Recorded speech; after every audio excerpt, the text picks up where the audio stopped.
Bonjour à vous, amis auditeurs de Radio Courtoisie. Comme tous les samedis, 10h30, le libre journal des controverses. Je salue bien entendu mon prédécesseur du libre journal de géopolitique profonde, Nicolas Stocker, assisté de Lara Stam. Ils ont eu le très grand, l'immense Paul-Marie Couteau qui était ici présent. La grande figure Paul-Marie Couteau qu'on salue bien entendu.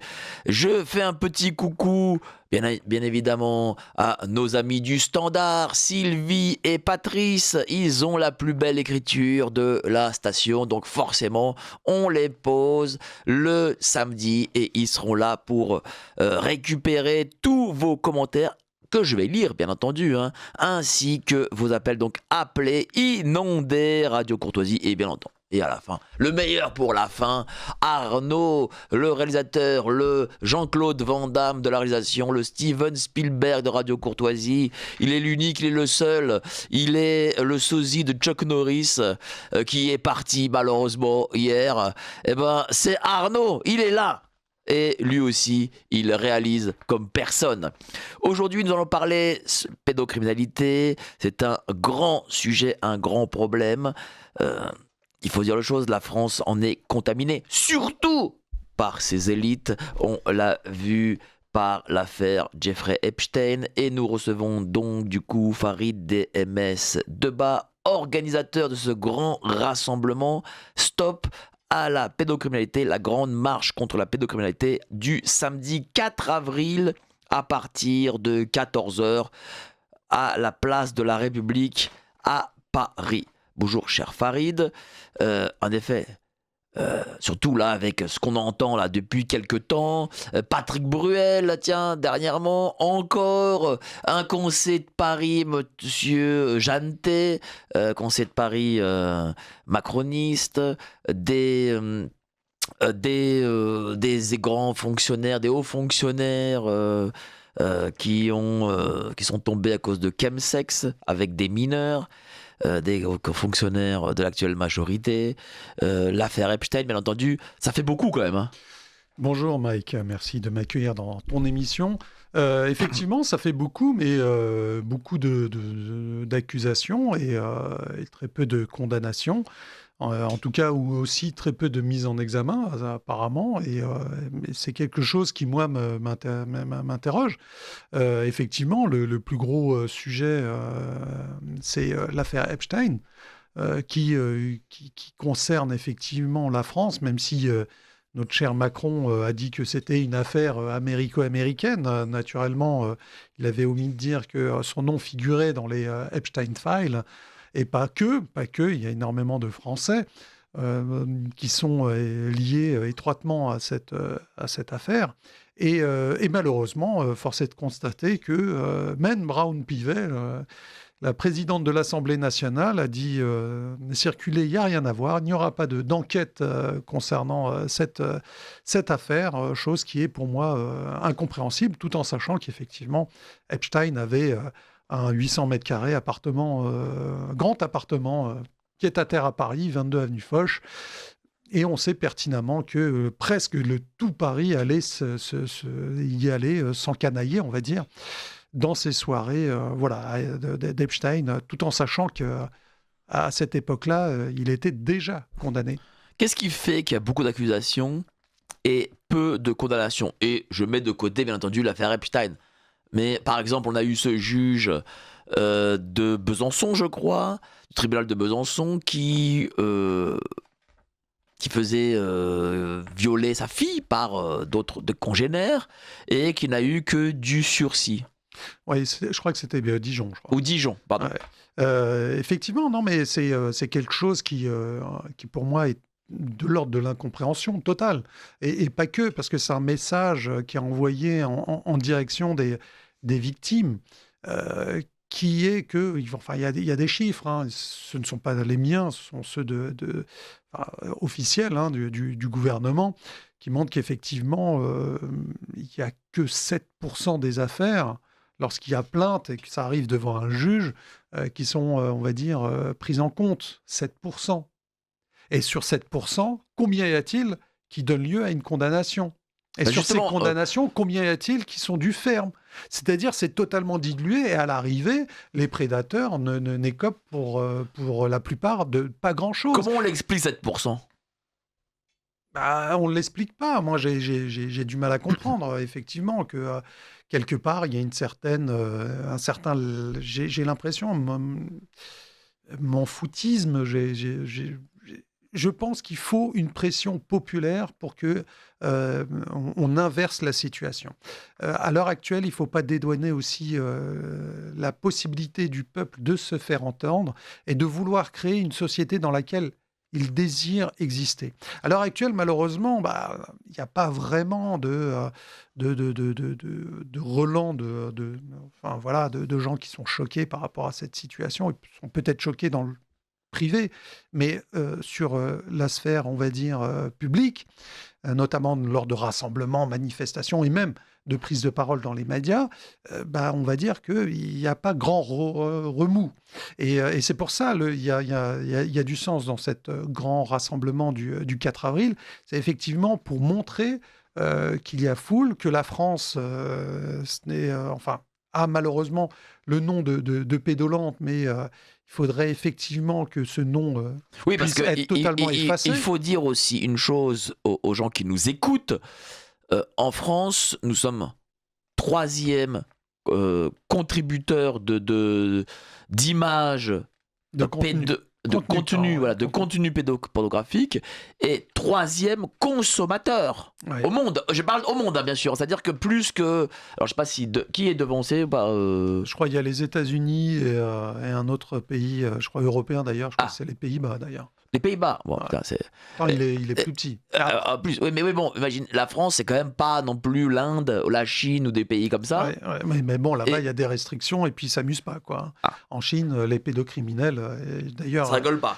récemment, je crois qu'ils ont exécuté 3 pédocriminels. Quoique ici en France, tout rigole, hein, ça faut dire, faut dire les choses. Hein, même Fourniret, bon, qu'il est mort lui, non plutôt d'autres serial killers, Guy Georges, même Guy Georges il rigole. Tiens, il paraît que Guy Georges rigole avec celui qui a assassiné cette jeune dame là, Monsieur Daval. Voilà, avec Monsieur Daval. Voilà. D'accord. Okay. Donc c'est en fait la prison.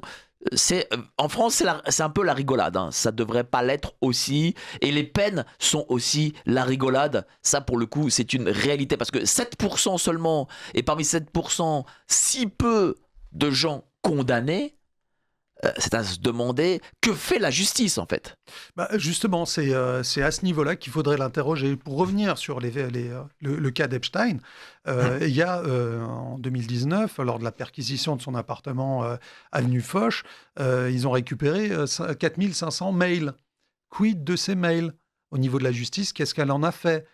J'aimerais bien savoir derrière, effectivement, il y a sûrement quelque chose qui en est sorti. Est-ce qu'il y a eu des mises en examen, etc. Ça fait quand même 6 ans. On n'a rien vu venir. Alors qu'aux États-Unis, bon, les États-Unis, on peut dire ce qu'on veut, mais quelque part, ils mettent à disposition, même si pour la plupart c'est caviardé, etc. Mais il y a, comme qui dirait, des leviers sur lesquels les Américains peuvent tirer. Et pour pouvoir, effectivement, on va dire, avoir accès à certaines informations. En France, c'est blackout total. Hein. Il n'y a rien. On peut saisir la justice, et il y a plein de cas comme ça, où effectivement, bon, bah, circuler, il n'y a rien à voir. Comme je l'ai dit, hein, je parlais de Warren Buffett, c'est vraiment symptomatique de ce qui se passe en France, c'est cette volonté politique de ne rien voir. On a vu l'affaire Betaram, on avait soi-disant un Premier ministre qui était là pour protéger les Français, il n'a même pas pu protéger sa propre fille. Alors que sa fille a témoigné en disant effectivement, bah, Betaram, voilà, on savait tous, moi-même j'ai été victime, etc., etc. Voilà ce qu'elle dit. Elle a été victime aussi? Oui, elle a été victime de sévices corporels, apparemment pas de viol. Et c'est là qu'on se dit qu'il y a un problème, une omerta par rapport à la protection des enfants, c'est que effectivement, bah, il n'y a pas grand-chose qui est fait. Et lorsque c'est fait, bah, c'est tellement minimisé, tellement dilué que ce n'a pas, on va dire, le pouvoir escompté derrière. C'est ça qui est problématique. Mais il n'y a pas que ça. Il y a aussi, on peut dire, voilà, la France, quand même, l'État est responsable, notamment des enfants qu'elle place, notamment l'aide sociale à l'enfance, pour ceux qui nous écoutent, c'est l'ex-DAS, enfin ils ont changé le nom, mais le système est exactement pareil.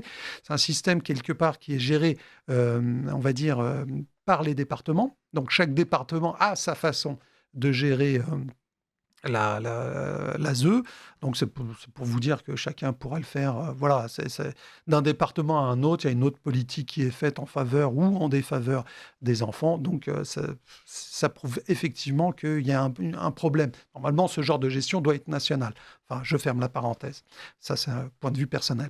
Par rapport à des cas concrets, par rapport à l'aide sociale à l'enfance, on se rend compte qu'effectivement, l'État ne protège pas les enfants. C'est-à-dire qu'à l'heure actuelle, c'est pas moi qui le dis, c'est des chiffres. Hein. D'ailleurs, il y a eu un rapport parlementaire qui est parti, qui est allé dans ce sens. Le premier réseau pédocriminel de France, c'est l'aide sociale à l'enfance. C'est-à-dire que les plus gros consommateurs de pédocriminalité, de victimes, c'est déjà l'aide sociale à l'enfance. Voilà, ça, c'est le rapport parlementaire qui a pointé du doigt ça. C'est-à-dire qu'on retire des enfants d'un noyau problématique, une famille dysfonctionnelle, bref, peu importe on le met soi-disant dans un lieu sécurisé qui n'est effectivement, in fine, pas du tout sécurisé, au contraire. Et les premiers, on va dire, agresseurs d'enfants, ce sont les enfants eux-mêmes au sein de l'aide sociale à l'enfance. C'est-à-dire qu'ils ne sont pas du tout protégés, ni des uns ni des autres. C'est-à-dire que des enfants, je ne sais pas moi, de 8 ans, 10 ans, sont avec des enfants de 15, 16 ans. Et ils peuvent partager la même chambre et puis ils peuvent subir, etc. Donc c'est des enfants abîmés qu'on met dans une situation abîmée qui ne sont pas du tout, on va dire, protégés. Et pas que, il y a plein de situations qui sont complètement ubuesques, qui fait que effectivement l'État ne protège absolument pas les enfants. On a eu cet article du Parisien qui parlait de 15 000 enfants prostitués à l'aide sociale à l'enfance. Oui. Et encore, je pense que les chiffres sont minorés. Sont minorés parce que ça, c'est les cas qu'on a pu identifier. Alors, imaginez-vous, tous ceux qu'on n'a pas pu encore identifier, c'est carrément de l'ordre du scandale. Donc, il faut bien prendre en compte qu'en France, l'enfant n'est pas, on va dire, n'est pas un sujet. C'est pour ça que moi, il y a 2 ans, quand j'avais fait la grande marche contre la pédocriminalité, le mot d'ordre, c'était que la lutte, justement, contre la pédocriminalité soit déclarée grande cause nationale. À l'heure actuelle, c'est des prérogatives du Premier ministre de déclarer la lutte contre la pédocriminalité grande cause nationale. Qu'est-ce que ça changerait ? Ça changerait qu'au niveau de toutes les institutions, on pourra faire des audits et dire effectivement qu'est-ce qui va, qu'est-ce qui ne va pas par rapport dans toutes les institutions, hein, que ce soit l'éducation nationale, qui devrait pour moi s'appeler l'instruction nationale, mais bon, ça c'est un autre débat, parce qu'on instruit, on n'éduque pas, l'éducation incombe aux parents, mais bon, ça un autre sujet. Sur l'éducation nationale, sur l'aide sociale à l'enfant, justement, et voir qu'est-ce qui fonctionne, qu'est-ce qui ne fonctionne pas, et pas que au niveau de la justice. Bref, à tous les niveaux, toutes les strates de la société sera mis à contribution, et c'est là où, effectivement, on peut, comme qui dirait, mettre à plat toutes les problématiques et faire en sorte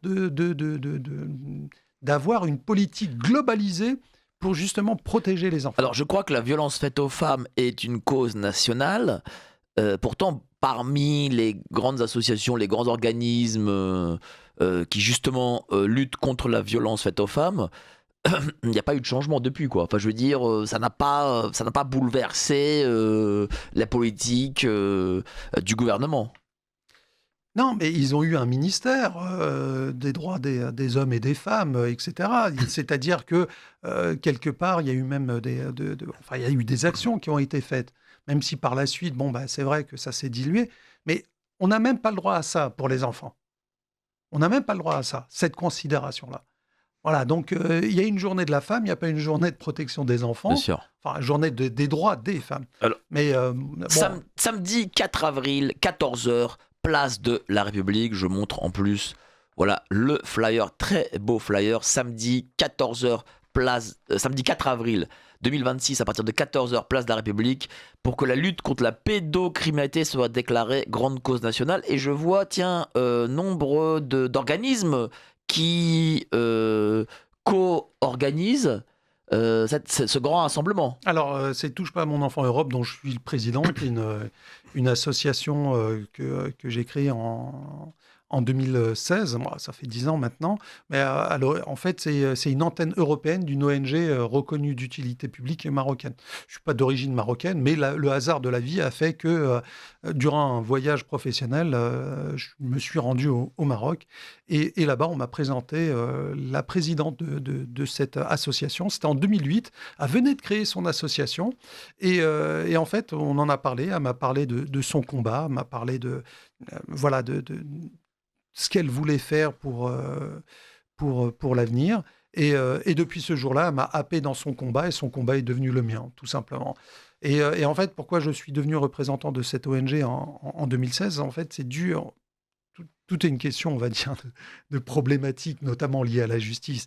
En 2011, il y avait cette affaire, je ne sais pas, de Luc Ferry, que tu as dû entendre parler, Mike, sur un plateau de télé, c'était sur Canal, je crois, qui avait dit qu'il connaissait l'identité d'anciens ministres ou d'hommes politiques très connus qui allaient au Maroc, et d'ailleurs, qui se fournissaient en gosses. Monsieur etc. Duhamel, qui était à côté de lui, parlait de la langue pendue, je crois, un truc comme ça. Donc, il voulait, je pense, hein, je mets des guillemets au conditionnel, parler de Jacques Lang.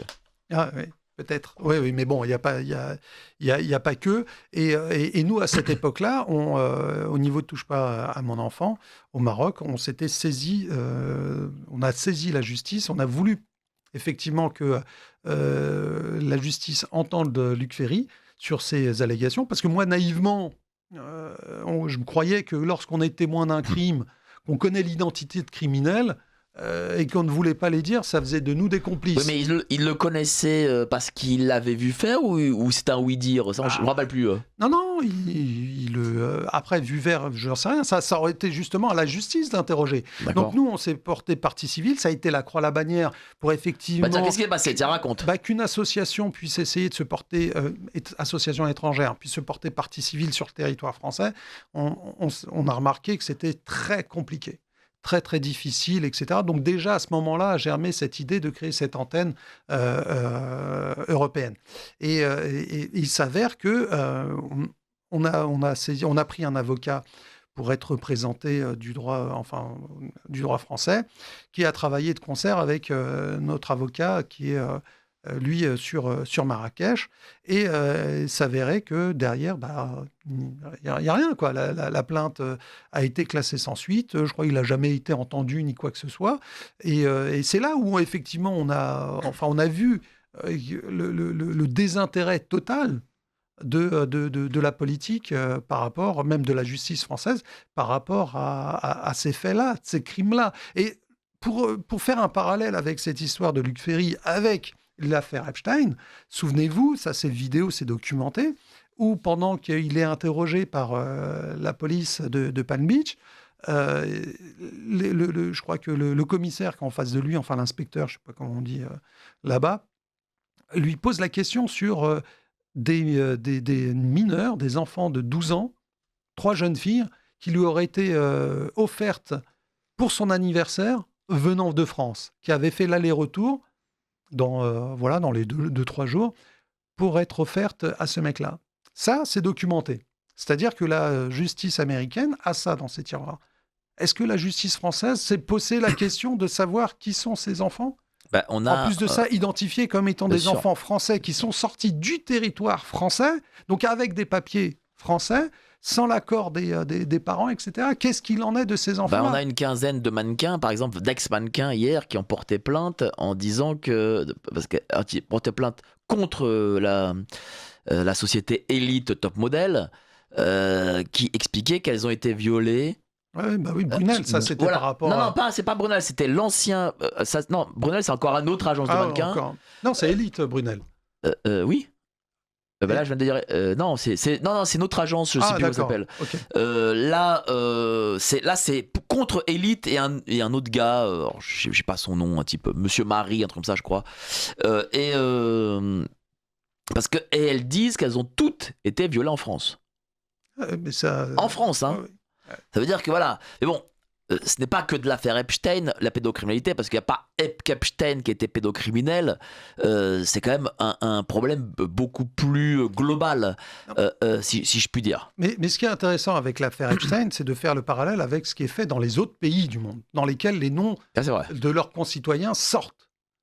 Il y a énormément de têtes qui tombent à l'étranger. Hein. On voit que comme quoi, effectivement, le frère du roi d'Angleterre, quand même, c'est pas rien.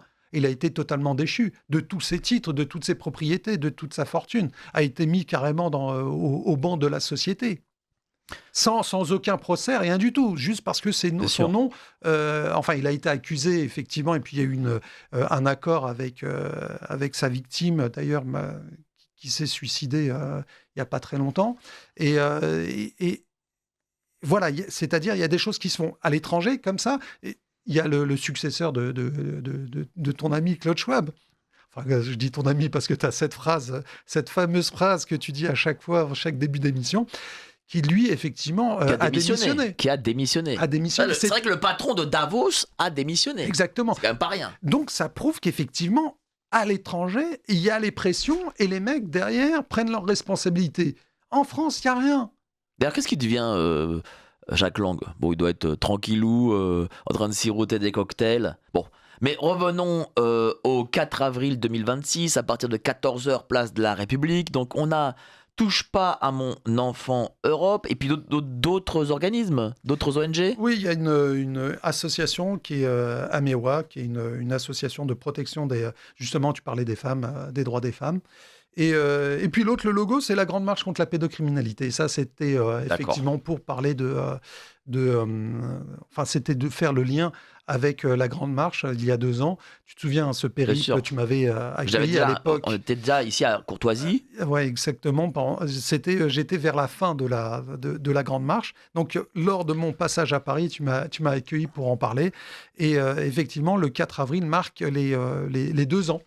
Donc, c'est une date anniversaire, les 2 ans de la fin de la Grande Marche contre la pédocriminalité. C'était 1500 km à pied, 55 villes-étapes. Et la particularité de cette Grande Marche, c'était que j'avais une perche avec un smartphone au bout. Et du début de l'étape jusqu'à la fin de l'étape, je faisais des lives TikTok. Tu sais ce que c'est maintenant, des lives TikTok. Et des lives qui étaient retransmis également sur YouTube. Et je donnais la parole aux victimes. Et la particularité, c'est qu'il y a énormément de victimes qui se sont exprimées pour la première fois. Des personnes d'un certain âge. Moi, je me souviens j'ai encore ces témoignages-là, puisqu'ils sont toujours disponibles sur YouTube pour ceux que ça intéresse. Ce sont des heures et des heures, il y a des centaines d'heures de live qu'on peut voir. Mais ce qui est bien, c'est qu'il y a un sommaire, donc on peut voir très facilement les témoignages des victimes. Moi, ce qui m'a surpris, ce qui m'a marqué, c'est qu'il y avait des personnes de 50, 60, 70 ans qui parlait pour la première fois et qui disait qu'effectivement, en prenant connaissance de cette grande marche contre la pédocriminalité, avait, comme qui dirait, un Roland d'espoir. J'ai même reçu des messages de personnes, moi ça m'a le plus... c'est là où je me suis dit que j'ai réussi, c'est que j'ai reçu des messages de personnes qui m'ont vraiment ému et qui disaient qu'effectivement, ils ont évité l'irréparable en prenant connaissance de cette grande marche contre la pédocriminalité. Vous imaginez? C'est-à-dire que des personnes étaient prêtes à en finir, et lorsqu'ils ont pris connaissance de cette marche, se sont dit, quelque part, peut-être que mon histoire, elle n'est pas si anodine que ça. Et ce rassemblement, effectivement, va dans ce sens. C'est-à-dire qu'on ne se rassemble pas pour montrer les muscles au gouvernement, etc. Ils n'en ont rien à cirer. Même si, bien sûr, la politique, c'est un rapport de force. Mais c'est avant tout un message envoyé aux victimes en disant « on est là, on est présent, on vous croit, on est avec vous ». Justement, comment se passe ce rassemblement? Qu'est-ce qu'il va y avoir exactement? Écoute, déjà, j'espère qu'on sera nombreux. Il faut qu'on soit nombreux, parce qu'effectivement, là, ça a trop duré. Il faut que les victimes comprennent que maintenant, elles pourront parler, c'est-à-dire qu'elles sont soutenues, elles seront soutenues. Elles sont, grâce au nombre, il y a des gens qui prennent en compte leurs témoignages. Donc, il y aura des gens qui viendront témoigner, des victimes, mais bien sûr, avec beaucoup de pudeur, ça ne va pas être du voyeurisme, etc.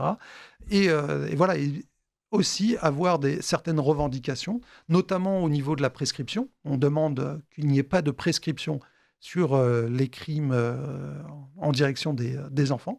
À l'heure actuelle, à 48 ans, c'est-à-dire si tu t'es pas réveillé avant 48 ans, bah après 48 ans et un jour, ça y est, c'est prescrit. Tu peux plus te retourner en direction de ton agresseur. Alors qu'on sait pertinemment que des traumatismes liés à l'enfance mettent énormément, énormément de temps à être, on va dire, digérés, même s'ils sont jamais digérés, mais où la victime prend conscience de ce cas de figure, de son traumatisme, et veuille bien aller au niveau de la justice. Et pas que, il y a aussi cette grande cause nationale. Pourquoi pas effectivement demander une enquête au niveau de l'affaire Epstein, ça c'est quelque chose qui est important, et pas que aussi au niveau de l'ASE, J'ai de une tous ces dame problèmes. qui nous a appelé, elle dit: on a revu hier Camille Kouchner qui a résumé toute l'affaire qui a lié à l'affaire Duhamel et à la mort de Marie-France Pizier. C'est le même réseau. Oui, il faut se rappeler qui était d'abord Duhamel. C'était un des grands patrons de Sciences Po. Sciences Po, vous voyez les choses, ça reste l'état profond. Hein, on forme les soi-disant futures élites. Et rappelez-vous, Marie-France Pizier, qui était la tante de Camille Kouchner, qui a dénoncé à chaque dîner en ville son beau-frère, Monsieur Duhamel, Monsieur Olivier Duhamel, et elle a fini, bien entendu, suicidée au fond de sa piscine, avec une chaise sur elle, une chaise de plage. Bon, enfin, c'est comme ça que ça se passe. Je peux dire un petit mot justement Vas-y. sur l'affaire Duhamel. Justement, c'était le frère je crois, le frère de Camille Kouchner qui a été victime. C'est le fils de Bernard Kouchner. Voilà, c'est ça. Bernard Kouchner, il faut le savoir, qui était signataire de cette tribune en 77 sur Ah, je savais Libé, pas, tiens. sur Libé D'accord. et Le Monde, qui justement réclamait la dépénalisation de la pédocriminalité, avec Jacques Lang, avec et la mère, Simone de Beauvoir, avec Jean-Paul Sartre et compagnie. Quoi. Les grands intellectuels français la mère était quasiment complice de Monsieur Duhamel, la mère du frère de Camille Kouchner. Voilà. Et il a fallu justement que Marie-France Pizier mette les pieds dans le plat à l'époque. Et ça lui a coûté sa vie. Mais malheureusement, je crois qu'il y a eu prescription par rapport à cette affaire. Je crois, ouais. Et c'est là où nous, on demande effectivement qu'il n'y ait pas prescription. C'est vrai. C'est vrai que... Parce que comment ça se passe? Est-ce que... pourquoi pas de prescription? Parce que les gens vont vous dire... J'ai eu des gens, bien entendu, en reportage, qui m'ont dit: ah, mais comment se fait-il que les victimes ne s'annoncent pas avant, etc. J'imagine qu'il y a quand même... psychologiquement, c'est pas si simple. Hein. Mais bien sûr, c'est horrible pour une victime de se reconstruire. C'est très compliqué pour celle qui arrive à se reconstruire. C'est très compliqué, ça. Les gens, il faut qu'ils s'en rendent compte. C'est pas quelque chose, genre, tu sors... Il y a déjà l'état de sidération qui fait que la personne, lorsqu'il y a l'acte qui est commis, elle est dans un état, on va dire, un état de sidération qui l'empêche effectivement de bouger pour la plupart. De toute façon, il n'y a pas une seule façon de réagir, hein, voilà. Donc, il n'y a pas une seule façon on va dire, de digérer son traumatisme. Et il y a des gens qui ont cette capacité de pouvoir rebondir rapidement et d'autres qui ne l'ont pas. C'est très compliqué. Et la majorité, malheureusement, n'ont pas cette capacité, préfèrent, comme qui dirait, occulter. Parce qu'effectivement, pour pouvoir survivre, il y a le psyché fait que, le cerveau fait que, hop, il y a un clapet qui se ferme et on met tout ça sous le tapis. D'ailleurs, après, ça devient des souvenirs traumatiques qui peuvent ressurgir par rapport à une situation, une odeur, une image, etc. Mais ça, c'est de l'ordre de la survie. Ça, c'est les pédopsychiatres qui peuvent le mieux en parler, effectivement. Comment ça se fait qu'il faut des années et des années pour pouvoir en parler? Mais parce que c'est compliqué. Parce que le cerveau humain a une mécanique très complexe qui fait que pour justement survivre, elle est obligée d'occulter. Alors, c'était l'agence Élite et le patron Gérard Marie. Voilà, parce qu'il n'y avait pas que... Brunel. Que Brunel, hein, c'était plusieurs agences. Et d'ailleurs, Je rappelle aussi une chose. Pourquoi il y avait des agences de mannequins qui étaient complices? C'est parce qu'il y a eu des grandes entreprises qui ont travaillé, enfin des grandes entreprises liées au luxe, qui ont travaillé avec, qui auraient, j'utilise toujours le conditionnel, auraient travaillé avec Monsieur Jeffrey Epstein. Je vais prendre l'exemple du patron d'Hermès qu'on a vu avec Jeffrey Epstein et Monsieur Woody Allen. Et ils étaient visiblement très copains.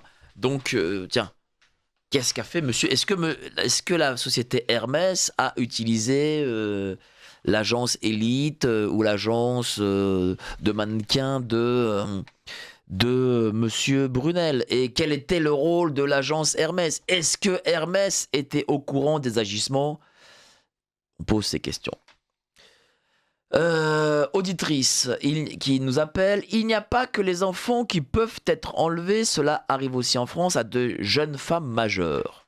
Oui, bien sûr, ça arrive. Même des adultes sont enlevés aussi. Mais bon, là aujourd'hui, la thématique, c'est les enfants. Oui, parce que je tiens à dire une chose. Les enfants, eux, ne peuvent pas manifester, ils ne peuvent pas lancer un rassemblement, ils ne peuvent pas aller dans les médias pour parler, ils ne peuvent pas, on va dire, interpeller les politiques. Mais là où c'est intéressant avec ce que dit madame, c'est que la police aussi n'agit pas. Parce qu'il faut mettre aussi un coup à la police, je suis désolé. Quand vous êtes majeur, jeune majeur, madame a raison, vous allez voir à la police, ils vont vous dire oui, mais il est majeur, il fait ce qu'il veut. Ok. Mais j'ai remarqué que lorsque vous allez à la police dire oui, que devient mon enfant, il n'est pas revenu de l'école, etc. Eh ben, la police attend aussi 48 heures parce qu'ils vous disent oui, mais vous comprenez, il a fugué, il a machin. Alors que, et ça j'ai vu dans nombre d'affaires pour le coup, alors que cet enfant aurait pu être kidnappé par des prédateurs et on sait très bien que les 24 premières heures sont les plus cruciales. Parce que voilà, justice, police, aujourd'hui, il faut se dire les choses. Alors, justice, plus peut-être au niveau idéologique, police, peut-être plus à cause de certains moyens que la police n'a pas, mais en tout cas, ces deux corps de l'État dysfonctionnent, et ça, faut le dire. Oui, c'est pour ça qu'il faut que ce soit une grande cause nationale, c'est-à-dire de mettre les pieds dans le plat et de revoir de fond en comble ce qui ne fonctionne pas dans tous ces services. C'est très important, effectivement. Pourquoi au niveau de la justice, il y a une certaine idéologie qui circule, qui permet certaines choses? Pourquoi il y a des prisons, ça, vous pouvez le regarder, il y a des reportages, des documentaires qui sont faits spécifiquement pour les pédocriminels qui sont, je ne vais pas dire des clubs med, mais presque, ça il faut le savoir, pour ce genre de cas. Et également par rapport à la police, pourquoi il y a un manque de formation des agents, pourquoi il y a un manque de moyens et aussi de prise en considération. Mais derrière, les agents de police, les gendarmes, etc., ils voient effectivement qu'au niveau du procureur, derrière, si une plainte elle est classée sans suite à chaque fois, il va se dire mais pourquoi je vais commencer à me prendre la tête à y mettre du temps, à y mettre de l'argent, des compétences des gens, etc., alors que je sais pertinemment que derrière, le procureur, de toute façon, il va dire non mais ça, c'est pas intéressant, classé sans suite. Donc même pour les prises des plaintes, même si c'est obligatoire, bon voilà, ça va être plutôt en dilettante, quoi. Alors, je dis pas tous, hein, mais certains peuvent penser comme ça. Alors, un auditeur nous appelle. Toutes les associations de protection de la famille devraient participer à cette manifestation. Merci pour cette émission. Bah, écoute, Mike, il y a à peu près un mois, j'ai lancé un appel de rassemblement. D'ailleurs, c'était chez toi, à GPTV. Et effectivement, j'ai demandé la participation de tous. J'ai contacté une grande partie des associations. Mais pas que, hein, aussi les politiques, peu importe, gauche-droite, rien à cirer. Quand c'est les enfants, il faut y aller. Parce qu'il faut se constater que ni la gauche, ni la droite, ni l'extrême gauche, ni l'extrême droite prennent, on va dire, à bras-le-corps le sujet des enfants. Ça, il suffit de lire leur programme. c'est plutôt light à ce niveau-là. Et j'ai pas eu de retour. Voilà, c'est plutôt Même froid. pour cette marche, pour cet rassemblement? Ouais. C'est très froid, très tiède de la part des C'est-à-dire, associations. Ils ont l'information, mais derrière, il y a pas de relais, il y a pas de. c'est quel type d'association? D'associations qui ont pignon sur rue, j'imagine? Oui, celles qui ont pignon sur rue et celles qui l'ont moins. Et celles qui ont, qui ont moins pignon sur rue. On n'a pas fait de discrimination, on a essayé de contacter la plupart des associations. Et celles qu'on n'a pas pu contacter, au moins ils ont eu l'information via les réseaux sociaux. Parce que ce qui est bien, c'est effectivement, il y a une grande, on va dire, un grand relais au niveau des réseaux sociaux. Ça, effectivement, l'information passe très bien. Mais Donc, le grand problème dans ce pays, quand même, c'est que avec les associations financées par l'argent public, c'est que tous ces gens se cloisonnent et veulent avoir le petit monopole sur leur propre sujet. Et dès qu'ils voient quelqu'un parler du même sujet qu'eux, ça, ils n'aiment pas. Ils n'aiment pas du tout. Je sais pas. Alors, dans ce cas-là, est-ce qu'ils œuvrent pour les enfants, pour le bien Mais commun, évidemment ou bien que ils œuvrent non. pour leur, Et ils œuvrent pour leur paroisse. trésorerie. Ils œuvrent pour leur trésorerie. C'est le grand problème aujourd'hui des associations de loi 1901. Je le vois même par expérience. Ils œuvrent pour leur trésorerie. Et Alors, je tiens à signaler quand même, pas toutes les associations, parce que nous, on les a pas cités, donc non, ça va. mais nous, les associations, enfin, Touche pas à mon enfant Europe, dont je suis le président, nous recevons 0 subvention publique. Voilà. On n'existe qu'à travers les dons des particuliers et des adhésions, tout simplement. On peut effectivement survivre que grâce justement à la générosité des particuliers. On n'a jamais, ça a été une volonté dès le départ, hein. On n'a jamais voulu demander de subventions, même des simples subventions au niveau de la mairie, hein, dont on aurait totalement le droit. Même ça, on s'y refuse, parce qu'on ne veut pas avoir de pression, même la plus petite pression, au niveau politique, sur les affaires qu'on a envie de traiter. C'est ce qu'il y a de plus sain. C'est ce qu'il y a de plus sain pour le coup. Parce que... mais c'est ce qu'il y a de plus difficile aussi. Parce que pour pouvoir maintenir, juste faire un rassemblement comme ça a des coûts énormes. Et derrière, parce qu'il y a tout ce qui est sono, logistique, les impressions des flyers et compagnie, mobilisation des gens et tout, le service de sécurité, tout ça, c'est compliqué. Ça mobilise du monde, ça mobilise un budget. Et derrière, quand on n'a pas effectivement cette facilité de subvention, on fait avec ce qu'on peut. Donc allez-y, 4 avril, 14h, place de la République. Avant le Bobino, dis-moi, il y a un site internet, quelque chose ou des réseaux? Le site internet de l'association qui est donc de Touche pas à mon enfant Europe. Donc c'est TPAME, donc Touche pas à mon enfant, -du6 europe.org. TPAME-du6 europe.org. Sinon, les réseaux sociaux, sur Facebook, c'est la Grande Marche contre la pédocriminalité. Allez-y. Voilà. Donc, allez vraiment à ce rassemblement. Moi, en tout cas, j'y serai. C'est quand même important pour nos enfants. Mais on va passer sur la seconde partie d'émission. Mais avant ça, pas les petites annonces, hein, le Bobino.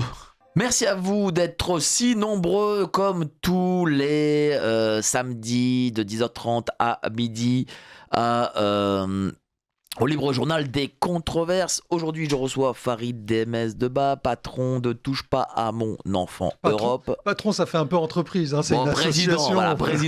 Président de Touche pas à mon enfant Europe. Voilà, il organise ce samedi 4 avril à partir de 14h, place de la République, le grand rassemblement Stop à la pédocriminalité pour que la lutte contre la pédocriminalité soit déclarée grande cause nationale. Voilà, le petit flyer, je le montre parce que ce sera diffusé la semaine prochaine en vidéo. c'est important de faire ça. C'est très important. En effet, moi, je remarque quand même que l'enfant est le parent pauvre. Et le parent pauvre des politiques publiques, on le voit par l'école. On l'a vu avec la crise sanitaire. Rappelez-vous ce qu'ils ont fait à nos enfants pendant la crise sanitaire. Rappelez-vous. Et ça n'a pas gêné nos amis de la gauche. D'ailleurs, je trouve qu'à gauche, ils ont été très favorables aux mesures sanitaires et très favorable à la fin de la liberté et au mal qui pouvait être fait à ces enfants. D'ailleurs, je reçois parfois des psychologues qui me disent que depuis, il y a des ruées vers les psys de la part d'enfants. C'est vrai. Voilà, c'est quand même hallucinant, quoi. Le fait que l'enfant, c'est-à-dire cette nouvelle génération, soit le parent pauvre, alors que ne serait-ce que pour des raisons même comptables, je dirais, hein, même pas pour des raisons d'affect, parce que la République n'a pas d'affect, mais pour des raisons comptables, étant donné que la protection sociale est payée par une génération pour une autre, il pourrait au moins avoir une forme d'investissement. Mais même ça, la République s'en fout. C'est hallucinant. Non, mais c'est clairement ça. Là, mais c'est symptomatique aussi, parce que malheureusement, il faut que les gens prennent conscience que c'est juste à travers nous qu'on pourra améliorer les choses. C'est en se rassemblant, en faisant pression, en faisant corps pour que effectivement cette problématique soit prise en compte. Et à l'heure actuelle, effectivement, force est de constater que les politiques en ont absolument rien à faire. Ils en ont absolument rien à faire. Ce n'est pas dans leur programme. Très peu d'ailleurs, je vous invite tous, au niveau des élections là, municipales, très peu sont sur la protection des enfants. Et ne parlons pas des politiques nationales. Vous regardez leur programme, que ce soit sur l'aide sociale à l'enfance, que ce soit sur la lutte contre la pédocriminalité, que ce soit sur la justice, eh bien, on voit qu'effectivement, il n'y a pas grand-chose de fait. Et ça, ça en dit long sur notre pays. C'est-à-dire, derrière, quel citoyen on a envie pour notre pays? Quelle France on a envie construire pour nos enfants? Quelle France on va laisser à nos enfants demain? Alors, je vais lire la question d'un auditeur qui nous a appelés. Et forcément, moi, je lis quasiment tout. Et il y a transparence ici. Il n'y a pas, dans d'autres radios, il y a de transparence, mais je suis obligé de le lire. Que peut-on attendre d'un pays où le président de la République serait, monsieur utilise un affirme, bon, je utilise un conditionnel, serait marié à un transsexuel et où le Premier ministre couche avec le ministre des Affaires étrangères. Enfin non, ça c'est pas l'actuel Premier ministre, c'était l'ancien, c'était monsieur Gabriel Attal. Voilà. Non mais... oui mais bon, cet auditeur qui a appelé a raison. Que peut-on attendre d'un État qui est dépravé si ce n'est de lui mettre la pression? Bah voilà, c'est pour ça qu'on se rassemble. C'est effectivement pour demander des comptes derrière. Mais en fait, regardez les amis, à partir du moment où on ne se bouge pas, où on ne se rassemble pas, où il n'y a pas de pression populaire, bah derrière, c'est comme qui dirait, on légitime notre silence légitime leur politique. Il faut le savoir, ça. Il n'y a pas, dites-moi, là, de mémoire, les auditeurs, peut-être, ils vont répondre. Toi, Mike, tu vas y répondre. De mémoire, une grande manifestation, quand je dis grande, c'est genre au moins un maximum, plus de 10 000, 20 000 personnes contre la pédocriminalité en France. La dernière manifestation, juste de mémoire, dis-moi. Non, je n'en connais pas. Par contre, si je te demande pour les agriculteurs, pour le prix de l'essence, pour tout ça, tu pourras dire qu'effectivement, il y a du monde. Tu vois ce que je veux dire? Il n'y a pas de monde pour les agriculteurs, c'est eux, il n'y a que...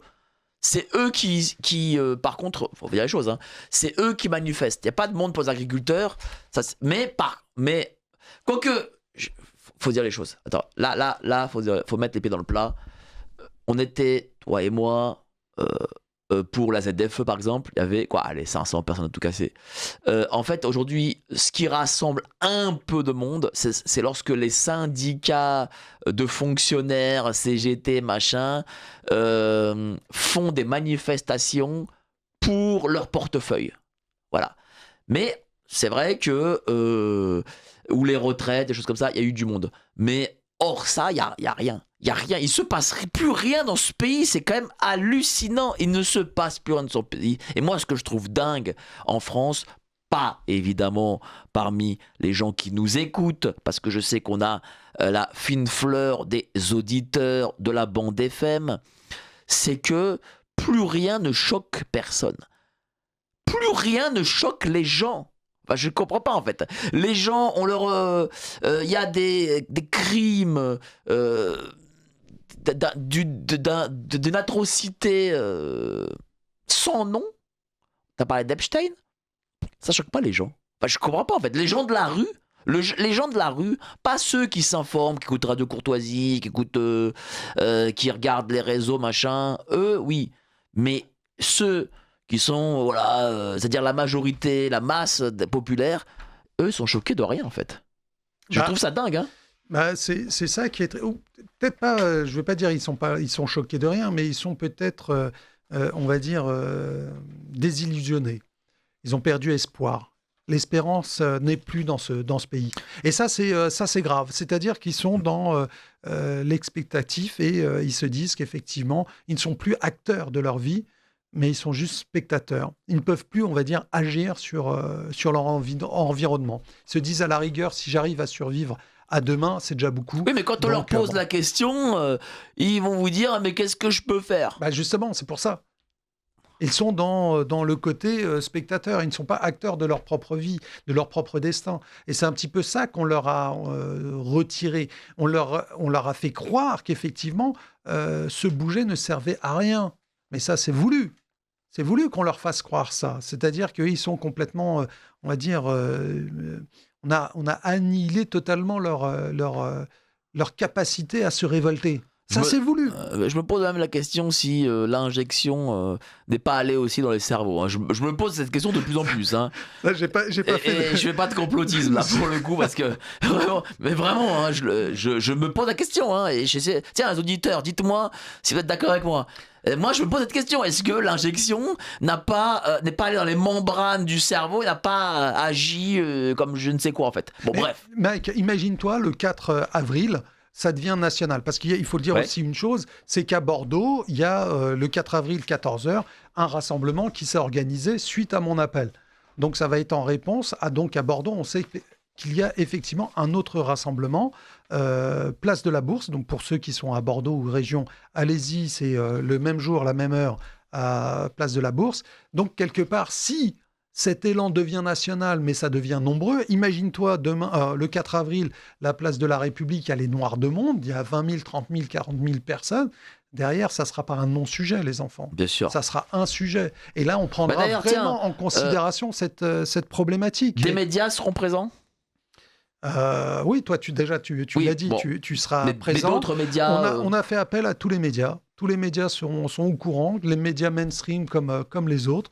Donc après, bien sûr, hein, ils sont au courant. Ils sont au courant. Donc d'accord. On aura envoyé le communiqué de presse. Donc le communiqué de presse qui est disponible effectivement aussi sur le site de l'association pour ceux qui le veulent. Et l'affiche également, vous pouvez la télécharger sur le site internet pour pouvoir effectivement la partager le maximum sur vos réseaux sociaux parce que pour compter, il faut qu'on soit nombreux, les amis. Il faut vraiment qu'on fasse la différence au niveau du nombre. Ça, c'est très, très important. Alors, une dame nous envoie un message. « Bonjour, messieurs.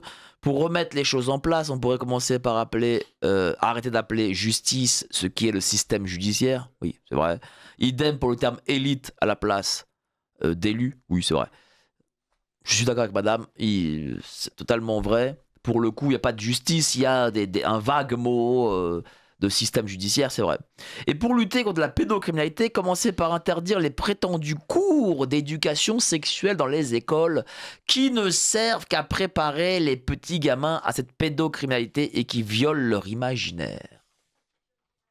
Ça, c'est tout un sujet, ça. Le programme EVAR, ça, c'est vrai que c'est une grosse problématique, effectivement. C'est... justement, venez et puis... Mais parlons-en un peu de ce programme, parce que c'est quasiment l'éducation nationale qui valide un système. En fait, ça vient d'une loi de 2001 à l'origine, qui est la loi Aubry, qui prévoit des cours d'éducation sexuelle à l'école. Bon, là, après, la problématique, c'est que pour les parents, ils ne sont pas forcément prévenus, ils ne connaissent pas forcément les contenus et ils ne savent pas qui intervient. C'est ça qui pose problème. Parce que effectivement, pour moi, il faudrait pas. Enfin, après, ça, c'est mon point de vue personnel. Il y a une grande partie de l'éducation à la sexualité qui devrait être faite en direction des parents. C'est-à-dire comment un parent doit se comporter vis-à-vis de ses enfants. Ça, c'est important. Parce que à l'heure actuelle, nous, quand on reçoit des victimes, la première des choses, c'est de pouvoir comprendre et protéger l'enfant lorsqu'il est victime. C'est-à-dire que même, il y a la plupart du temps, une personne, quand elle ne sait pas comment réagir, elle réagit négativement. On a toujours vu, c'est pour ça qu'il y a un problème de secret dans les familles et tout. On a ce côté où l'enfant arrive et dit oui, machin, tonton, tata m'a fait ci, m'a fait ça. On a une réaction épidermique du parent qui n'a pas été préparé à ça et qui est plutôt dans le déni ou même parfois même allant jusqu'à la violence envers l'enfant. Ça, déjà, si on arrive à éduquer les parents par rapport à ce fléau, pour savoir déjà détecter cette problématique chez l'enfant et à savoir comment réagir, déjà, c'est un grand pas. Après, les gens me diront, oui, mais ce programme est en direction, justement, des familles dans lesquelles il y a des problématiques de pédocriminalité, d'inceste.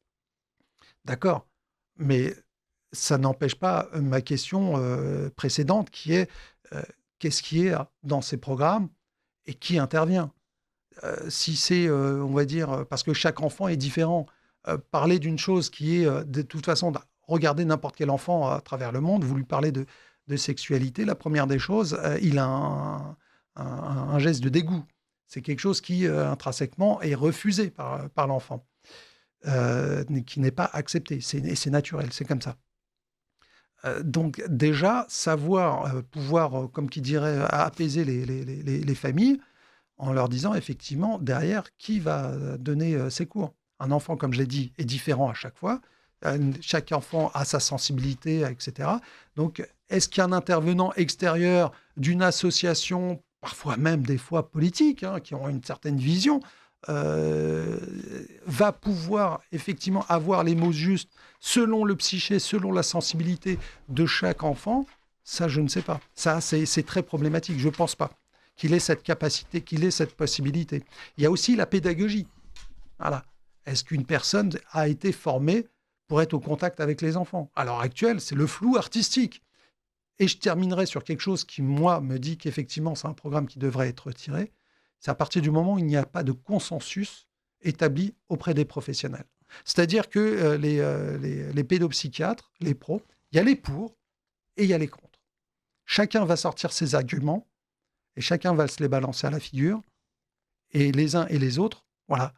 À partir du moment où il n'y a pas de consensus, 1 + 1 = 2, pour moi, ça pose problème. Et les enfants, ce n'est pas des cobayes. On ne sait pas à l'heure actuelle, effectivement, si ces cours, ils ont une portée préjudiciable ou positive sur 20, 30, 40 ans, sur la psyché, sur le développement, sur la relation de l'enfant par rapport à l'autre, sur sa vie intime, etc. On n'en sait rien. À partir du moment où il n'y a pas consensus chez les professionnels, pour moi, il faut retirer ce truc-là. Donc, je rappelle, samedi 4 avril, à partir de 14h, Paris, place de la République, stop à la pédocriminalité, grand rassemblement pour que la lutte contre la pédocriminalité soit déclarée grande cause nationale.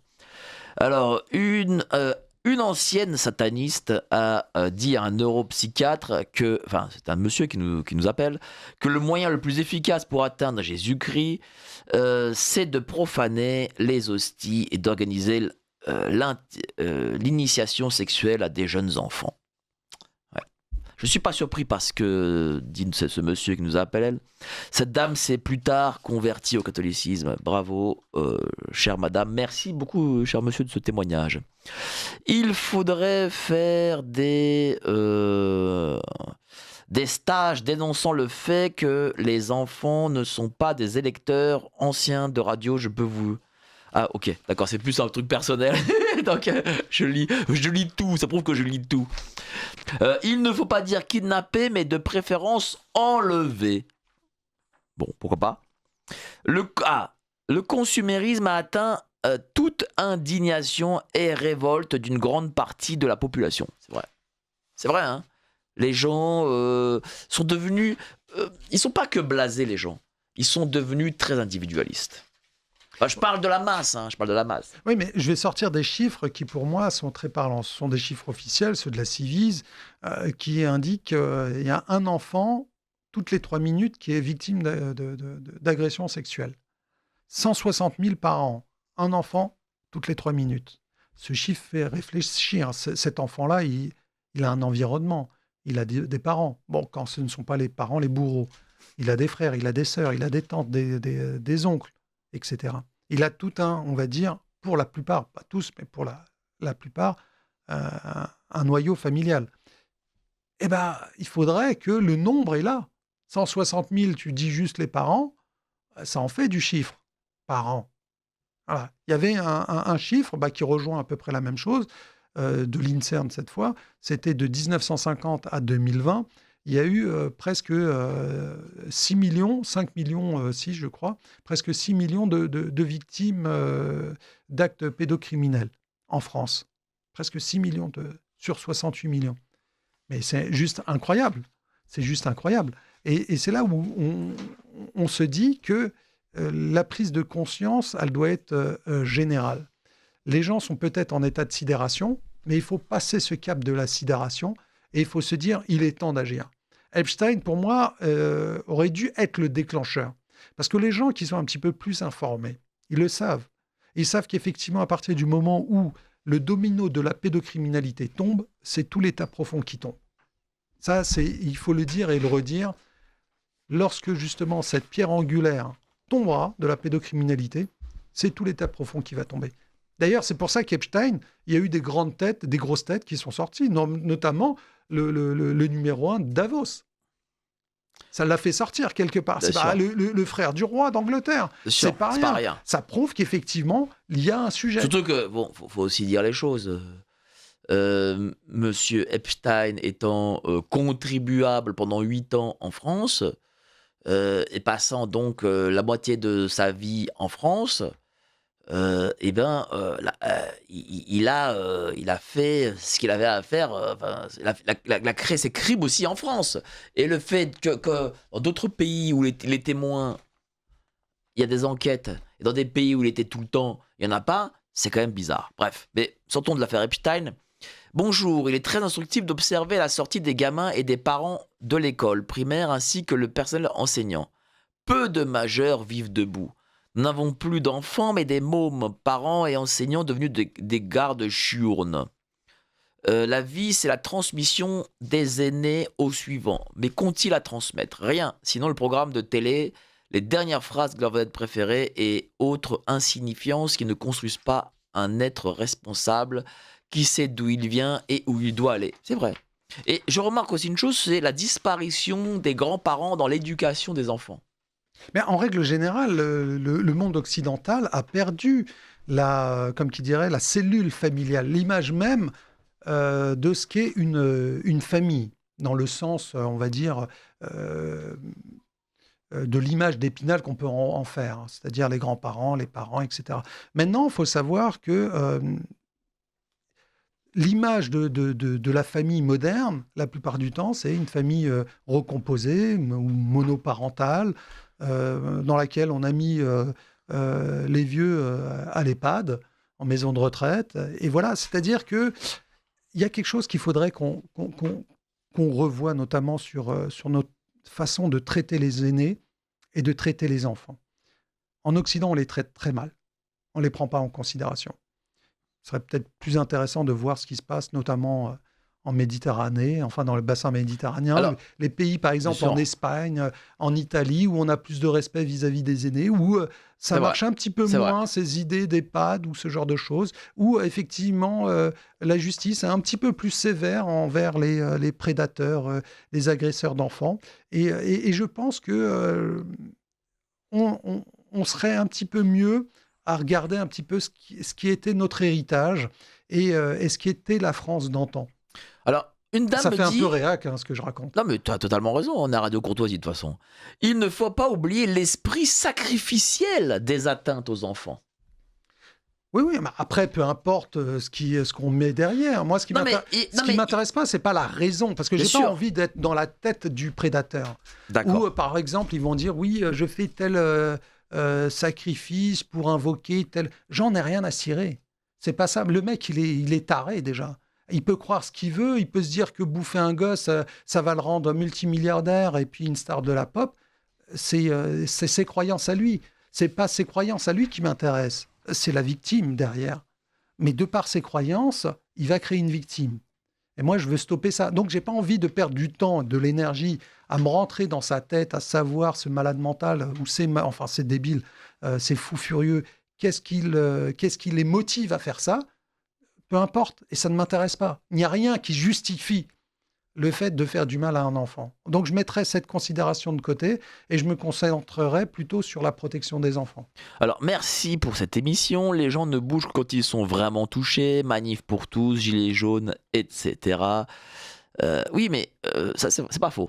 Oui, mais là, c'est les enfants de tous. Moi, ce que je comprends pas, c'est-à-dire, effectivement, cette vieille rengaine où on a des gens, moi je le reçois, je le vois, j'en parle, etc., énormément de personnes qui me disent, surtout des hommes, hein, qui me dit ouais, de toute façon, si ça arrive à mes gosses, un mois derrière, le mec, je le fume, etc. Excusez-moi de parler de façon très triviale, mais c'est un petit peu la façon dont on me rapporte ces propos.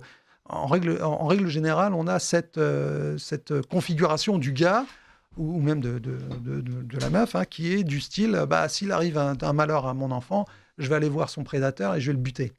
Ouais, mais c'est aussi débile que déjà tu rajoutes un drame à un drame, mais c'est aussi débile que de dire je sais que la mare au crocodile, enfin cette mare-là, elle est remplie de crocodiles, je vais laisser mon gosse y nager, et au pire des cas, s'il se fait croquer, bah, j'irai chasser le crocodile et m'en faire des Santiago. Non mais agis déjà en amont, fais en sorte de débarrasser cette mare des crocodiles pour que tes enfants puissent nager, on va dire, nager en toute sécurité. On sait pertinemment que la France, c'est Pédolande. Alors, qu'est-ce que vous attendez, les gens, pour pouvoir vous réunir et faire en sorte qu'on puisse nettoyer cet étang des crocodiles? Ben Tout oui. simplement. Et Je pense vraiment que cette analogie est importante. C'est-à-dire que je n'aime pas être dans le guérir. Je préfère être dans le prévenir. Et à l'heure actuelle, malheureusement, beaucoup trop de gens sont « Ah bah, je serai dans le guérir ». Ouais, mais il y aurait déjà un drame. Et donc, il y a cette occasion, ce grand rassemblement du samedi 4 avril à partir de 14 heures, place de la République à Paris. Voilà, stop à la pédocriminalité. Mais justement, voilà, euh, ça doit rassembler tout le monde. Voilà, c'est un rassemblement qui rassemble tout le monde. Voilà, Oui, qui est ouvert à tous. Faut dire les choses. oui, c'est ouvert à tous, c'est apolitique, transpartisan, il y a pas de...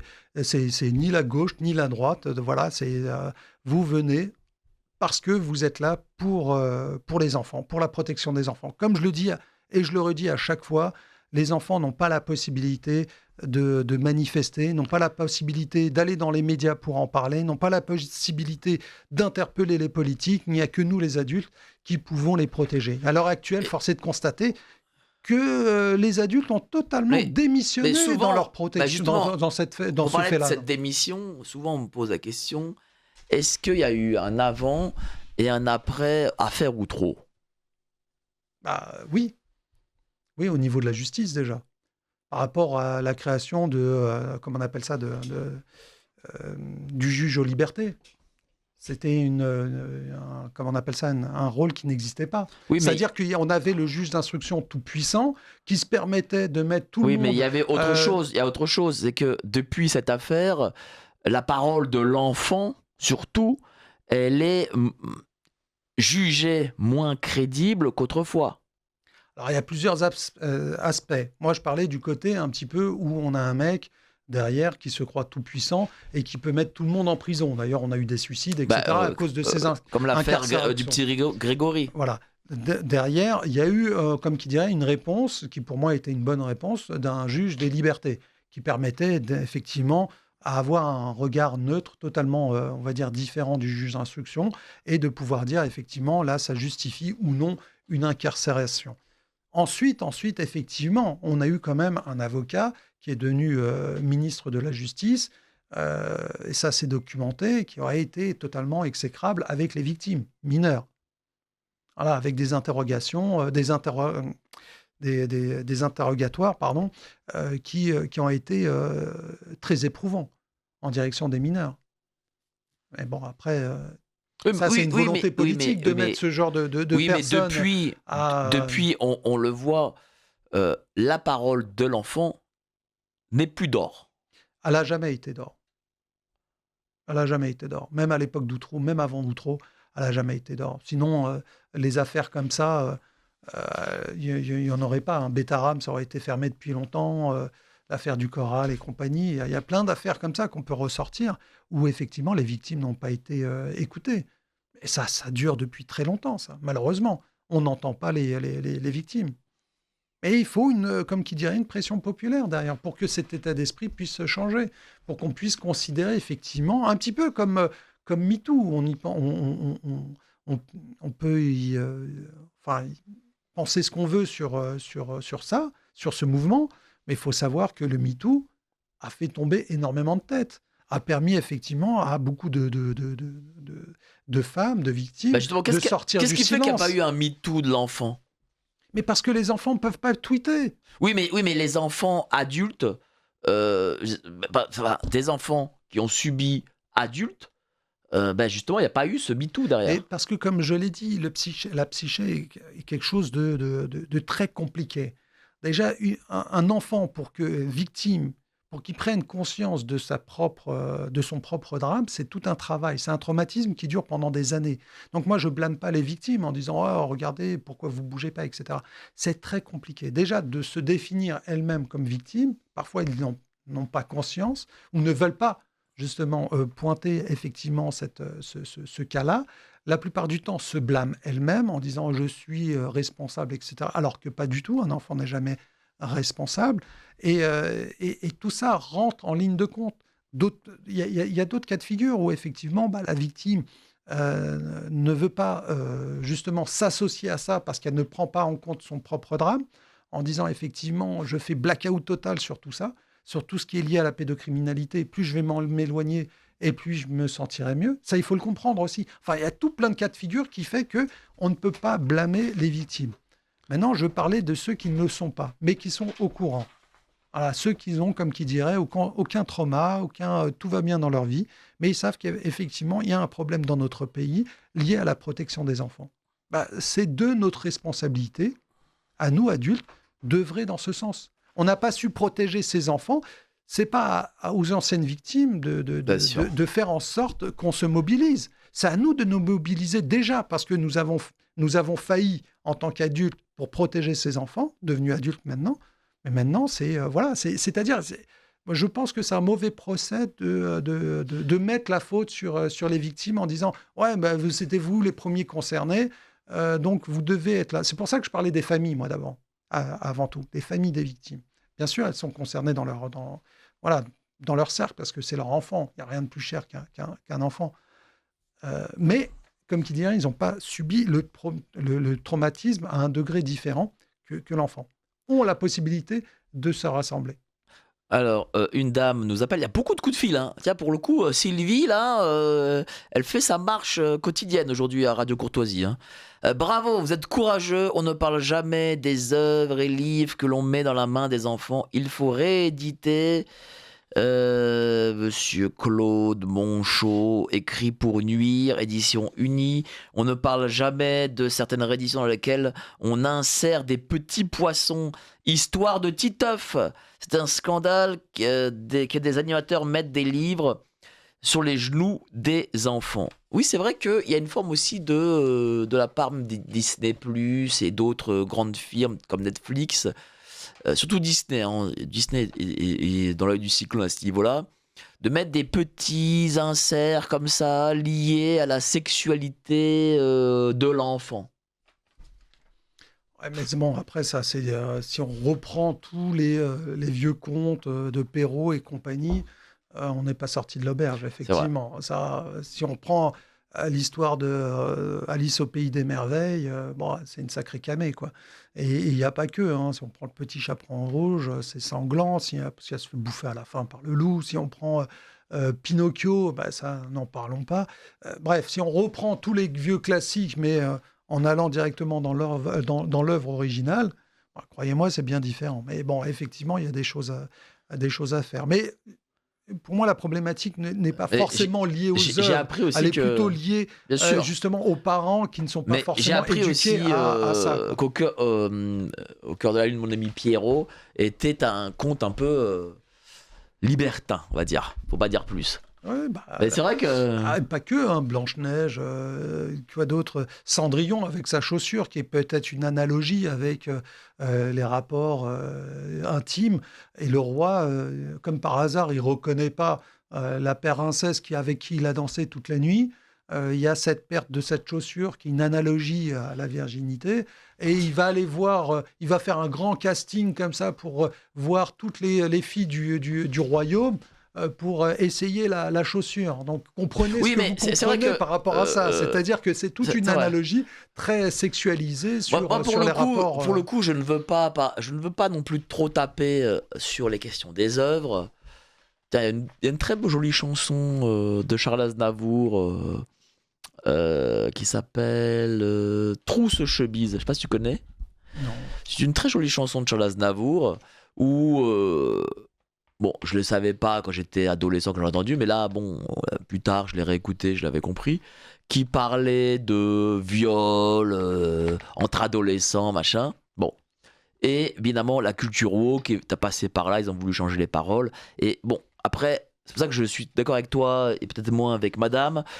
Les œuvres, voilà, on a des œuvres, elles sont ce qu'elles sont écrites à des époques, voilà. Les gens disent un peu ce qu'ils veulent, même s'ils ont des fantasmes dans leurs œuvres. Bon. Après, c'est vrai que ça peut être aussi différent par rapport au Netflix, au Disney+, où eux, ils ont peut-être une envie, des envies différentes, on va dire, une vision de logique différente. Mais bon, en effet, c'est aussi une façon de déresponsabiliser les parents. De dire, ah ouais, mais c'est à cause de Netflix, mon enfant, machin. Parce que Voilà. qui décide de mettre ce programme-là? C'est les parents derrière. C'est Il y a vrai. aussi une certaine responsabilité. Mais c'est vrai que notre génération, on est quand même des moins... Enfin, je vais pas m'englober dedans, mais bon, notre génération, vous comprenez, la majorité des gens des années 70, 80, voilà. Je sais pas si on est vraiment... si on n'a pas failli en tant que parents. Ah, c'est possible, hein. Déjà en termes de protection, hein. Sinon il n'y aurait pas autant de victimes, malheureusement. Effectivement, et puis la société dans laquelle on est à l'heure actuelle, c'est l'héritage qu'on lèguera à nos enfants. Donc bien sûr qu'on est responsable de ça. Bien sûr qu'on est... que la France d'aujourd'hui est l'image même de ce qu'on en a fait. Ouais, je me sens tributaire de ça, effectivement. C'est pour ça qu'il y a ce rassemblement. Et c'est pour ça qu'il y a des actions qui sont faites. C'est pour ça qu'il y a des associations qui se créent et qui œuvrent pour le bien commun. C'est parce qu'effectivement, nous pallions à des manquements, que ce soit des générations précédentes, pour effectivement faire en sorte du mieux vivre pour les générations futures. Les médias, parfois les jeunes, tapent beaucoup sur la baby-boomer, je trouve à tort. Bon, je suis désolé, j'en nés après-guerre. Encore les baby-boomers. Non, mais les gens nés après-guerre, je pense à tort. À raison pour certaines choses. Parce que le problème, je pense que le grand défaut des gens nés après-guerre, c'est qu'ils ont eu, malheureusement pour eux, c'est pas le défaut, c'est la malchance plutôt, d'avoir eu comme représentants Cohn-Bendit, les Johnny et compagnie. Voilà, bon, ça, c'est pas le... Mais moi, je le remarque et je suis persuadé que le samedi 4 avril à 14h, nous aurons une majorité de baby-boomers, entre guillemets, qui seront présents parce que c'est encore la dernière génération, je remarque, qui se mobilise dans des actions. Mais vraiment, hein. Je ne sais pas. Je ne sais pas. Moi, je l'ai vu avec la manif pour tous. Je l'ai vu avec la crise sanitaire. Ouais. Voilà, je l'ai vu. J'ai remarqué que les moins de 45 ans... ça bougeait pas trop. Alors, moins de 45 ans, c'était pas beaucoup. Alors, les moins de 25 ans, c'était quasi zéro. Hein. C'était quasi zéro. Voilà. Et donc, aujourd'hui, faut dire une chose, le socle français repose encore sur cette génération qui tient encore le coup, qui a un phrasé, qui a une culture, qui se mobilise, qui est scandalisée dans leur chair par certaines choses et qui, qui d'ailleurs soutient financièrement, parce que c'est baby boomers, hein, qu'on dise des choses sur eux ou pas, c'est eux qui soutiennent encore financièrement leurs enfants, c'est encore eux qui soutiennent financièrement les associations, les médias, enfin certains médias comme par exemple Radio Courtoisie, tu vois. Voilà, ça, et je trouve qu'on fait un procès un peu trop vite contre cette génération. Bon. Peut-être parce qu'effectivement, ils sentent une certaine responsabilité de l'État de la France qui... Bien sûr. Oui, bien sûr. Qui nous lègue, on va dire, qui lègue aux générations à venir. Donc, quelque part, ils se disent, on a mal fait, on va faire en sorte de mieux faire. Donc, on va se mobiliser, on va... Mais effectivement, moi, tu parlais de la manif pour tous. J'aimerais bien que tous ceux qui étaient sortis pour la manif pour tous puissent être là. Parce que, quelque part, ils étaient pour une certaine idée de la France. J'espère que moi, je vais te dire une chose, seront là pour effectivement la protection des enfants. Moi, je vais te dire une chose, et c'est mon avis personnel, mais le mariage pour tous a été le début aussi d'un accroissement de cette pédocriminalité. Qu'on le veuille ou non. C'est un début, c'est une certitude. Je suis pas d'accord. C'est mon avis. Non, je suis pas d'accord. C'est mon avis. Le mariage pour tous... D'ailleurs, il faudra abroger très vite cette loi, mais bon, pour moi, il n'y a pas de lien avec la pédocriminalité. C'est pour ça que j'ai dit que c'était mon avis. Oui. Alors, un monsieur n'est pas content, il me dit « Oh là là, et maintenant ?» Vous entretenez la confusion et l'erreur d'interprétation sur les comptes. Mais non, là là, justement, on expliquait que nous ne voulions pas, nous ne sommes pas des woke, comme on dit, nous ne voulions pas que les comptes justement pour enfants soient censurés ou changés ou ce que vous voulez. Bon. Bonjour, mai 68 est le mouvement fondateur de toutes ces déviances sexuelles et pédocriminelles liées souvent à cette gauche permissive. Eh oui. Eh oui. Et malheureusement, cette génération dont Sylvie et Patrice font partie, paye pour ces gens de mai 68, pour Cohn-Bendit et compagnie. Mais non, Sylvie, vous savez très bien. Le 4 avril, c'est la veille de Pâques et d'un très long week-end. Eh oui, c'est un veille de Pâques. Moi, on me pose la question. Fais tes Pâques à la République. Voilà, puisque c'est, en plus de ça, Pâques, c'est, on va dire que c'est surtout en direction des enfants. On va chercher les œufs, etc. Donc bon, ça a quelque part du sens. Mais le 4 avril, comme je l'ai dit, la grande marche contre la pédocriminalité s'est tenue du 1er février 2024 au 3 avril 2024. Donc là, c'est les 2 ans de la fin de la grande marche contre la pédocriminalité. Je n'allais pas le faire un vendredi, le 3 avril, vendredi. Je me suis dit, tant qu'à faire, pour avoir le maximum de gens, le faire le 4 avril. Donc bon, c'est venu... L'important, c'est le dimanche. C'est venu, voilà, le hasard a fait que le dimanche et lundi, c'est ça qui est important. De Pâques. Voilà, c'est le dimanche et le lundi, donc venez le 4 avril à partir de 14h, place de la République. Il faut que les gens soient nombreux. Venez le plus nombreux possible. Voilà. De quelle heure à quelle heure déjà ? 14h jusqu'à la fin, jusqu'à qu'on décide de partir. Bon, la plupart du temps, ça dure jusqu'à 18h, 19h. Au niveau de la préfecture, on a mis 19h pour être large. Mais voilà, c'est-à-dire que... Est-ce qu'il y aura des intervenants particuliers, peut-être que l'on connaît, des Pierre Barnerias Il y aura des intervenants particuliers de qualité, mais pour l'instant, ils n'ont pas confirmé à 200%. Nous avons Laurence Bonneux, par exemple, qui a écrit son dernier livre, qui me l'a envoyé, je la remercie. Journaliste qui a écrit des œuvres, notamment sur la pédocriminalité, qui est très au fait de tout ça. Il faudrait l'inviter, elle. Avec grand plaisir, oui. Elle faudrait l'inviter, je suis sûr qu'elle viendra.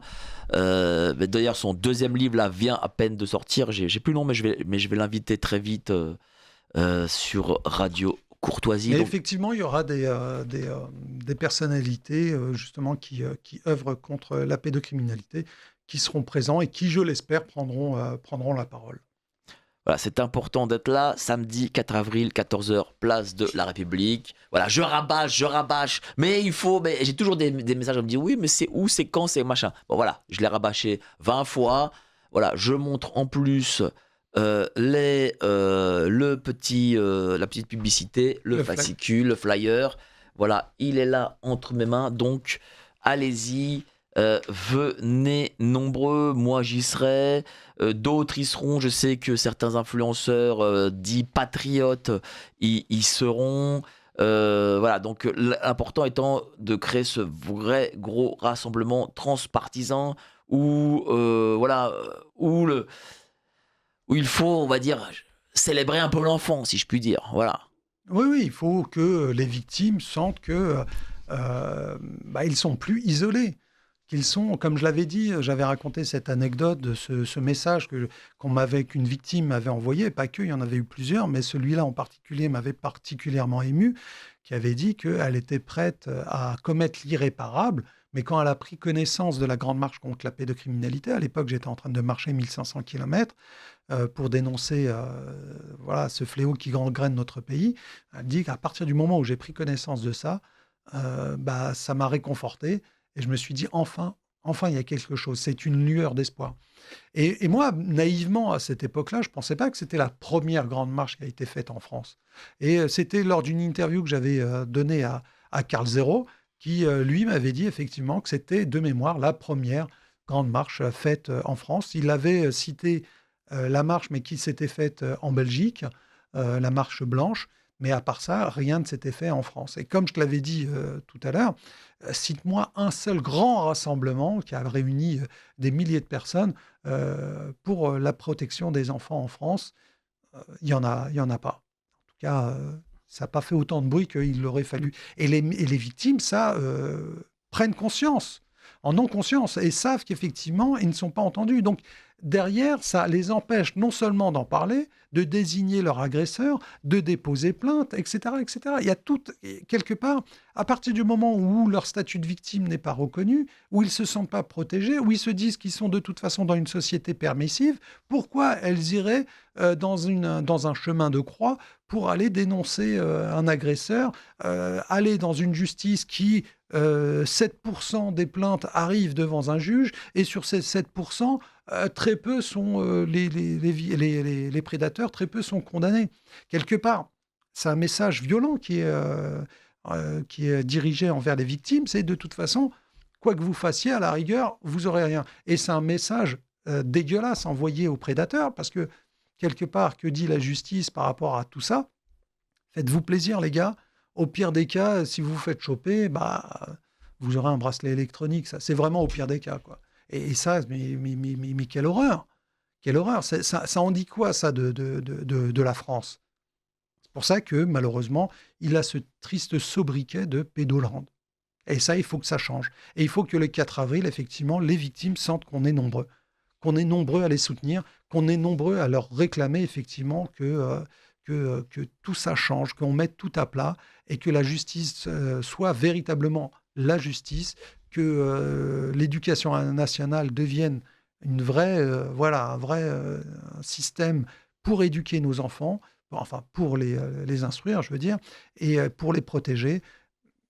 Idem pour l'ASE, etc., etc. Bref, à tous les strates, de la société. Malheureusement, à l'heure actuelle, c'est pas le cas. Là, les enfants ne sont pas protégés et puis les politiques ne s'y intéressent pas, mais parce qu'il n'y a pas foule derrière. S'il y avait du monde, crois-moi, derrière, Mike, tous les politiques diront « Ah, mais moi, c'est ma priorité, moi, c'est quelque chose, c'est mon cheval de bataille, j'ai toujours… Voilà, ils vont tous sortir comme des champignons après la pluie en disant effectivement que le droit des enfants, c'est leur priorité. Mais parce que derrière, il y aurait eu foule. La politique, c'est un rapport de force. Il faut qu'on ait un rapport de force avec tous ceux qui nous dirigent, et ce rapport de force, on ne l'aura qu'en étant nombreux.